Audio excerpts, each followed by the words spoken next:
Hey everyone, welcome back to the deep dive. Back for another deep dive. I like it. Today, we're diving into what makes teams really tick. Okay. And we're going to be drawing insights from this document we've got all about project management. Right. But you do not have to be a, certified project manager or anything like that to get a lot out of this. No, not at all. Yeah. These are universal principles no matter what field you're in. I love that. Okay, so the document kicks off with vision and mission. Okay. Two things that sound, I don't know, kind of basic, Yeah. but they're clearly important enough to be right at the top. Sure. Would you say it's kind of like before you even pack the snacks for a road trip, you need a destination and a clear route to get there? 100%. Yeah. Yeah. You've got to have that sense of adventure, right? That vision, that where we headed. But the mission, that's the roadmap, the step-by-step guide to actually reaching that destination. And then nobody wants to be on that road trip without the... Without the map. Without a plan, exactly. Exactly, yeah. Speaking of things nobody wants, the document stresses this idea of diversity and de-inclusion. Yes. Not just one or the other. Right. But both. And I've heard those terms thrown around a lot, but I'm always curious, like, what's the real distinction? Yeah. And why does it matter so much for teams to game? It's a great question, and it's critical for teams to understand. So, diversity is like having all the right ingredients for an amazing dish. You got different backgrounds, skills, experiences, all those unique flavors. Right. But inclusion, that's the spice that brings it all together. It's about making sure each ingredient, each voice is valued and contributes to the final product. So it's not enough to just have a diverse team on paper. You have to actually create an environment where everybody feels heard. %, yeah. Respected. Yeah, if you don't have inclusion, you might have diversity, but you won't get those innovative solutions, that collective brilliance that comes from a truly inclusive team. Okay, I'm with you on that. Now, this next bit, I have to be honest. Okay. This threw me for a bit of a loop at first. Okay. Servant leadership. Yeah. Doesn't that sound a little contradictory? It does. It does. It's like, how can you lead by serving? I know, right? It seems a bit counterintuitive at first glance. Yeah.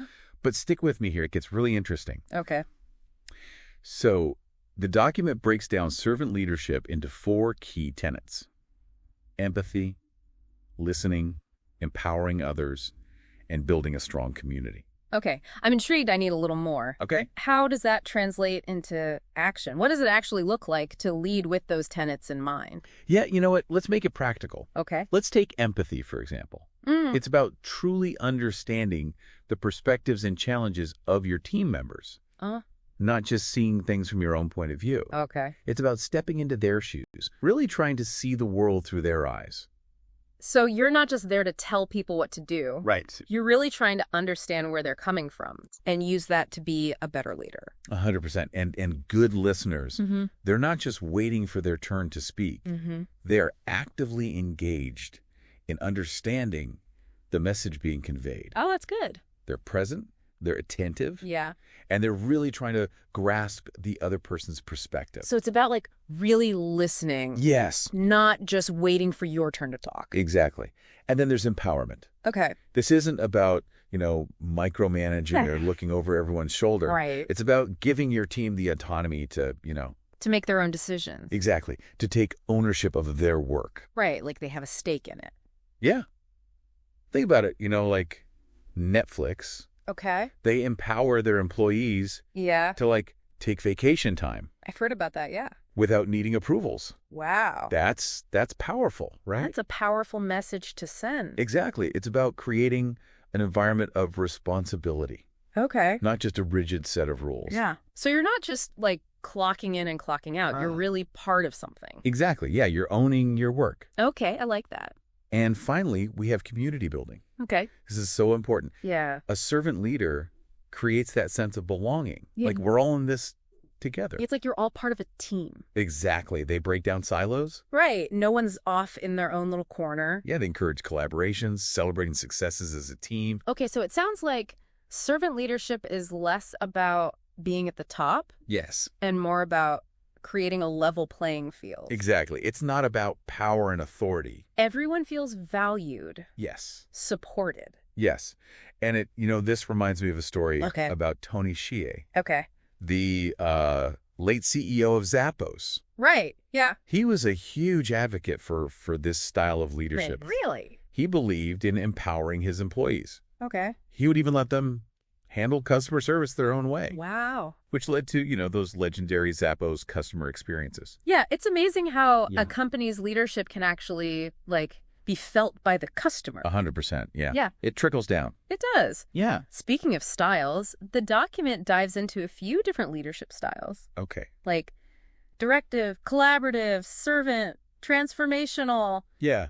It's interesting, isn't it? I think I'd be best at. Oh, who am I kidding? Uh-huh.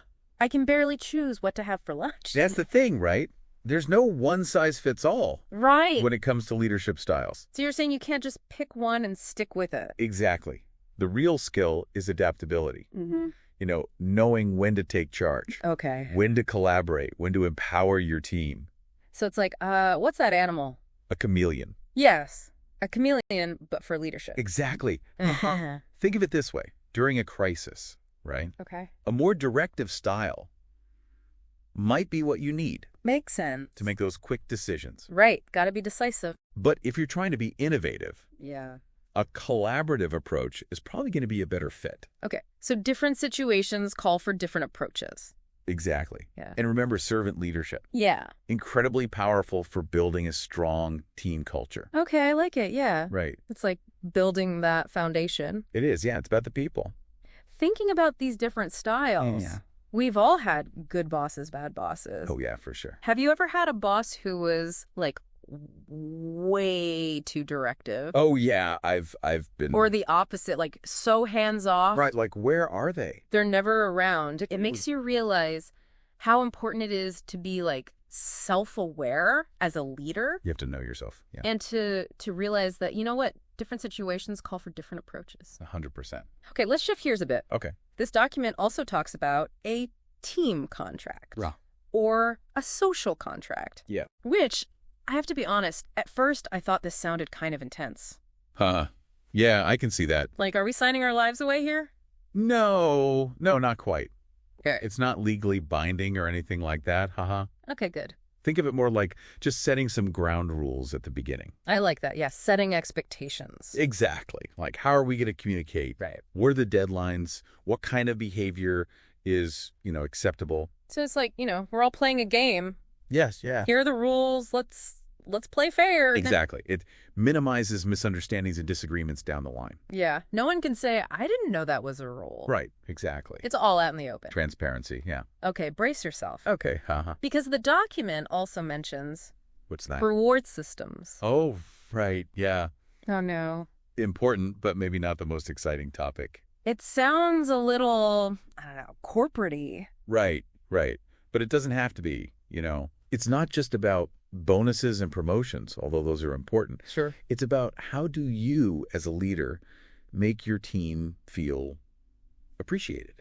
That's huge. It is. Yeah. Maybe it's a thank you note. Maybe it's giving someone a chance to, take on a challenging project.